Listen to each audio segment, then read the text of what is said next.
Bonjour tout le monde, j'espère que vous allez bien. Je vous retrouve pour une fois dans un autre cadre. Je suis dans ma cuisine slash salon. Pour une fois qu'il n'y a personne dans cette pièce-là, je me suis dit que j'allais filmer là parce qu'il y a moins de trucs à bouger dans ma bibliothèque. C'est un peu le bordel, il faut que je la remette en ordre. Bref, du coup, j'espère que ça ne vous dérange pas trop. Je vous retrouve aujourd'hui parce que j'ai vu plusieurs youtubeurs parler un peu de leur expérience audiobook dès qu'ils commencent à découvrir les audiobooks et qui en parlent un petit peu, dès qu'ils regardent depuis un petit temps. Alex Bouquin-Prada notamment en a parlé il n'y a pas très longtemps. En proposant de faire une vidéo avec ses audiobooks préférés, je me suis dit que c'était une bonne idée et que, puisque moi ça fait plus de 5 ans que j'écoute des audiobooks, en fait depuis que je travaille. Depuis que je travaille, j'ai eu de la route à faire, là maintenant j'en ai beaucoup moins, mais j'ai continué quand même à écouter des audiobooks. J'avais besoin de rentabiliser mon temps en voiture en fait et du coup je m'étais pris un abonnement Audible. Alors j'ai essayé d'autres choses qui m'ont pas trop convaincue, donc j'ai repris mon abonnement Audible. C'était Lizzie je crois que j'avais essayé, mais il y avait des petits trucs, je sais même plus vous dire quoi, mais qui m'avaient un peu dérangé. Donc voilà, je me suis dit, j'ai regardé, j'ai presque écouté du coup 80 livres, voire peut-être déjà atteint puisque j'ai été sur plusieurs plateformes, donc voilà, 80 audiobooks, donc je pense que je peux apporter un petit peu de mon expérience. Alors globalement, donc moi j'ai un audiobook par mois que j'ai dans l'abonnement. Il y a eu des fois où je prenais des petits crédits supplémentaires, ça c'est bon à savoir. Si vous prenez 3 crédits, avec l'abonnement 3 crédits supplémentaires pour 24,95€ je pense, 95, c'est intéressant si vous écoutez plus que un audiobook, enfin si un jour vous finissez un audiobook plutôt et que vous n'avez plus de crédit, c'est intéressant.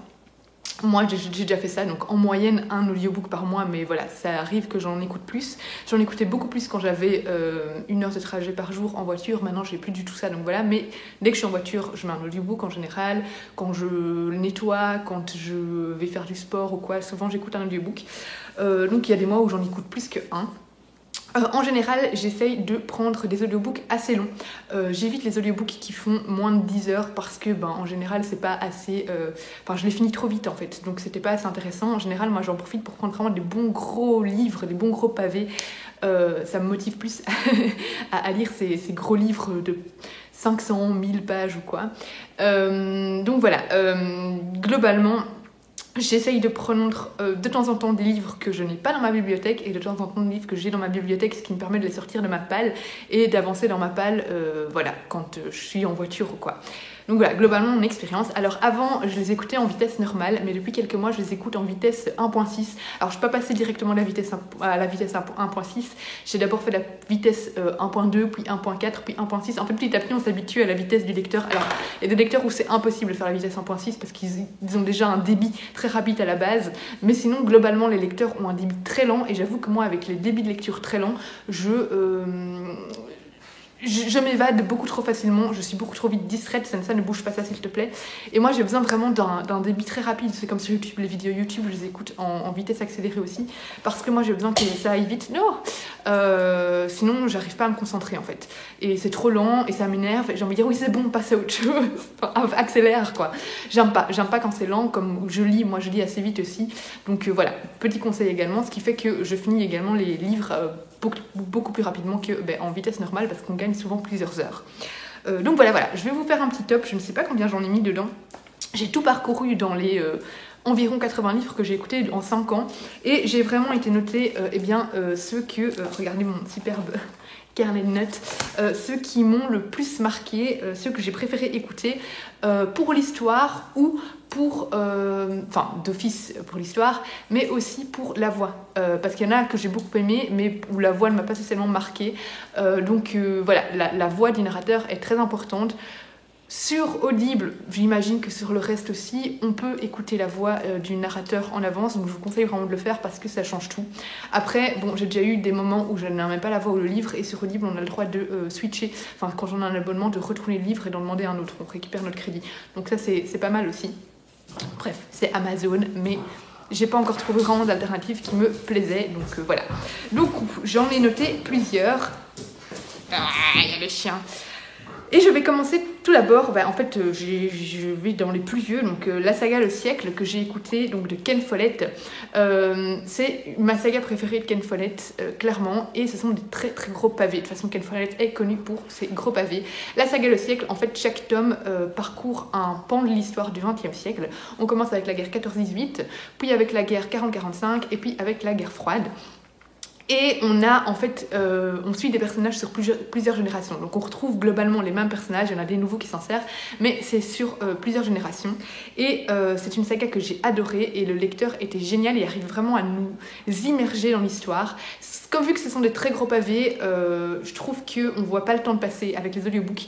Et souvent, j'avais envie de continuer à les écouter, à ne pas m'arrêter, parce que c'est vraiment une saga très passionnante. Par contre, c'est une saga très difficile à lire au niveau des événements qui s'y passent. Comme vous vous en doutez, on est en plein les guerres mondiales. Et voilà, ce qui se passe est quand même décrit de manière assez crue. Donc voilà, il faut le savoir avant de s'engager dans cette saga. En parlant de saga, Outlander, impossible pour moi de les livres en version papier, je les écoute en audiobook, bon, je n'en ai écouté que 2. Je trouve ça parfait parce que c'est très lent comme saga, c'est très contemplatif et les écouter en audiobook, ça nous plonge vraiment dans ces paysages écossais. J'ai vraiment l'impression qu'on nous raconte cette histoire. La narratrice est géniale. Je trouve qu'elle parvient vraiment à nous emporter complètement et à nous faire oublier les lenteurs. Parce que voilà, j'ai l'impression d'avoir quelqu'un qui me décrit tous les paysages écossais. Enfin pas que en Écosse, mais vous voyez ce que je veux dire. Et vu que c'est des gros livres, je trouve ça plus facile de se lancer dans l'audiobook plutôt que de se lancer dans la grosse brique. Déjà parce qu'elle fait mal aux mains à tenir. Donc voilà, je vous conseille vraiment Outlander. Alors j'avais adoré écouter, d'ailleurs maintenant elle est aussi disponible en format dessin animé, l'épopée temporelle de Cyprien. Alors il me semble que ça fait hyper longtemps que j'ai écouté, c'était un personnage qu'on suit qui est complètement un rejeté de la vie, qui est amoureux d'une nana et qui va se retrouver à faire des voyages dans le temps avec un robot. C'est complètement décalé, c'est drôle, ce sont des tout petits épisodes, je crois qu'il y en a une dizaine, et j'ai vraiment beaucoup aimé cette saga. Donc là, c'est plusieurs petits audiobooks. Il me semble qu'ils sont tous gratuits sur Audible. S'ils sont encore disponibles, je pense qu'ils le sont encore. Alors, j'avais adoré écouter Le meurtre du commandeur de Haruki Murakami, parce que le narrateur fait des voix, mais génial. En fait, c'est un peu comme dans l'Assassin Royal, d'ailleurs, que j'ai mis également. Il change les voix en fonction des personnages, mais c'est un narrateur vraiment super doué qui m'a complètement emportée. C'est clairement le point fort de ce livre. Bon, le livre est génial, hein, mais le narrateur est incroyable et j'ai adoré découvrir cette histoire avec ce narrateur. Ici, on est en plein Japon, on va suivre, alors ça date aussi, mais on va suivre un peintre qui doit faire le portrait d'un homme riche et il va tomber dans le grenier sur un tableau assez violent, un tableau d'un meurtre, et en fait plein d'événements assez étranges vont commencer à subvenir suite à ça. C'est un livre en 2 tomes, c'est une duologie, quoi, voilà. Et vraiment, le narrateur était incroyable. Je vous conseille de découvrir cette saga en version audio. Du coup, je continue avec l'Assassin Royal qui, clairement... Alors, le problème avec l'Assassin Royal dans l'audiobook, c'est qu'il faut vraiment être très concentré parce que je trouve qu'il se passe... C'est une saga très lente, mais où il y a quand même pas mal d'infos. Alors, des infos qui ne sont pas toujours essentielles, mais du coup, vu que c'est très long, ça demande pas mal de concentration. Donc, si vous avez du mal à vous concentrer en version audio, je vous conseille pas cette saga. Mais moi, personnellement, j'ai adoré. J'ai déjà écouté 2 fois la première série, la première saison, je sais pas comment ils appellent ça, parce que je m'étais arrêtée au tome 5 alors que la première saison finit aussi, c'est complètement débile, donc j'ai réécouté les 5 premiers tomes et là j'écoute enfin le 6e et je les ai jamais lus en version papier, je les ai tous découverts en version audio et je trouve que le narrateur est aussi génial et lui aussi adapte ses voix et j'adore quand ils font ça. Donc voilà, je trouve que vraiment c'est une chouette saga fantasy. Par contre, ça demande quand même pas mal de concentration pour bien suivre l'histoire. Surtout que c'est de la fantasy, donc voilà, c'est quand même un monde inventé, etc. J'ai écouté quasi tous les 7 sœurs, donc toute la saga de Lucinda Riley. Je crois que j'ai lu 2 tomes sur les 7 ou 3 peut-être en version papier. Les autres, je les ai écoutés ou parfois je faisais un mix des deux. Donc la saga des 7 sœurs, c'est aussi des grosses briques, donc c'est aussi lourd à tenir en main. Et du coup, je les ai tous écoutés en audiobook. Et je trouve que la narratrice est aussi très chouette. C'est une saga qui nous fait voyager et qui n'est pas du tout compliquée à suivre, qui ne demande pas énormément de concentration. Je vous fais pas les résumer à chaque fois, hein. Par contre, je vous donne vraiment mes petits trucs et des petits mots-clés sur la saga, mais voilà, j'en ai quand même pas mal, donc pour pas que ça dure des heures. J'ai noté également les chroniques de Saint Mary, donc là on est en plein des voyages dans le temps. En fait, Saint Mary, c'est un établissement où on a des scientifiques, des historiens qui étudient l'histoire, mais ils étudient pas l'histoire de manière conventionnelle, ils étudient l'histoire en voyageant dans le temps et voilà, en allant vraiment, en se plongeant dans les faits réels pour découvrir certains pans du passé inconnus ou découvrir certains secrets auxquels on n'a jamais eu de réponse, au risque parfois de mettre leur vie en danger. Vraiment, là aussi, la narratrice joue beaucoup. Je trouve qu'elle a une voix qui emporte complètement et voilà, c'était vraiment très chouette à découvrir sous ce format-là. Je vais encore découvrir la suite, là j'ai écouté que le tome 1, mais je vous conseille fortement. Évidemment, Nevermore. Alors Nevermore, je l'ai lu j'ai lu le tome 1 en VO et puis les 2 autres tomes, j'ai fait moitié lecture en VO, moitié audiobook, donc en français, donc ça me switchait un peu dans les langues. Alors clairement, Nevermore, de nouveau, si je vous le conseille en audio, c'est génial en version papier, mais si je vous le conseille en audio, c'est parce que de nouveau la narratrice est incroyable. Elle parvient vraiment à captiver, mais vraiment à captiver et à faire qu'on n'a pas envie d'arrêter la lecture audio. Alors déjà l'histoire est passionnante, mais clairement la narratrice a une voix qui nous emporte complètement, il nous entraîne et on a envie de l'écouter, on a envie de retourner vers l'audiobook dès qu'on peut. Et donc vraiment très chouette saga. C'est il y a beaucoup de magie, c'est un univers inventé, mais c'est pas très compliqué à appréhender, c'est pas très compliqué à comprendre. Et donc le fait de ne pas avoir la version papier n'est pas une contrainte, même s'il y a pas mal de personnages, c'est assez facile à suivre, je trouve. J'ai noté, alors pour les Stephen King par contre, je ne les conseille pas tous en audiobook. Le seul Stephen King que j'ai vraiment apprécié en audiobook pour le moment, c'est La Ligne Verte. Je pense que le fait d'avoir vu plusieurs fois le film avant a clairement aidé, et puis La Ligne Verte est un de mes Stephen King préférés. Le narrateur est incroyable, c'est pas le même narrateur pour tous les Stephen King. Là par exemple j'ai écouté l'Institut le mois passé, j'ai pas du tout aimé le narrateur. Pour La Ligne Verte, il est parfait, mais vraiment parfait. Je trouve qu'il est fait pour lire ce livre, vraiment. Cet homme est né pour lire La Ligne Verte. Bon voilà, La Ligne Verte c'est un style de mes Stephen King préférés qui vous prend aux tripes. J'ai eu les larmes aux yeux en écoutant l'audiobook. C'était magnifique.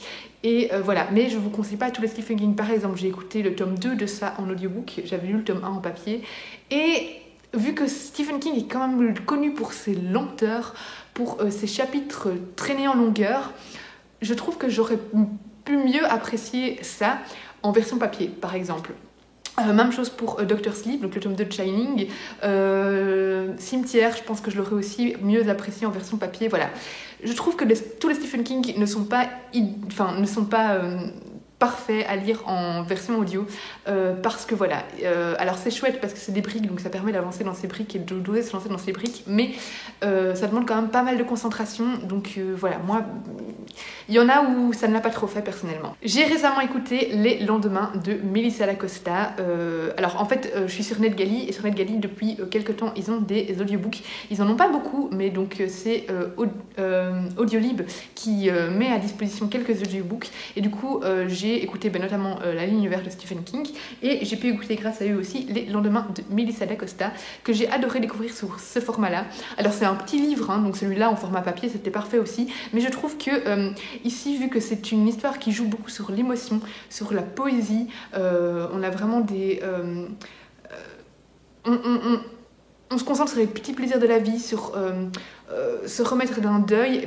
La narratrice parvient complètement à faire vivre le texte et à faire ressortir tout le côté poétique des mots de l'autrice. Et donc j'ai trouvé qu'elle était également parfaite pour ce livre. Et alors le dernier que j'ai également lu grâce à NetGalley, et là où le narrateur est également parfait, c'est Le tourbillon de la vie d'Aurélie Vallogne.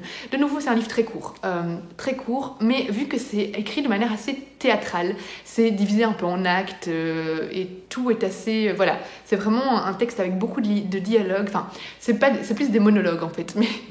Je sais pas comment vous expliquer, il y a beaucoup de dialogue entre un grand-père et son petit-fils, mais voilà, je trouve que le texte est parfait pour être lu en version audio et pour être découvert en version audio. Ici, c'est vraiment typiquement le texte que je pense préférer en version audio qu'en version papier. Le narrateur a vraiment la voix qui correspond, je trouve, au personnage du grand-père et parvient complètement à emporter, à prendre des tonalités parfaites en fonction du texte, etc., et en fonction de ce qu'il raconte. Donc voilà, Le tourbillon de la vie, j'ai vraiment aimé le découvrir en audiobook également. C'est tout pour cette petite vidéo, j'espère qu'elle vous aura plu, que ça vous aura donné quelques petites idées au niveau des audiobooks que vous pourriez demander, que vous pourriez écouter. N'hésitez pas à me dire si vous aimez également le format audio pour lire, quand est-ce que vous écoutez les audiobooks, si c'est quelque chose sinon qui vous tente, si vous n'avez jamais écouté, enfin voilà. N'hésitez pas à venir discuter en commentaire, à liker et à partager comme d'habitude, et on se retrouve bientôt dans une prochaine vidéo. Bisous!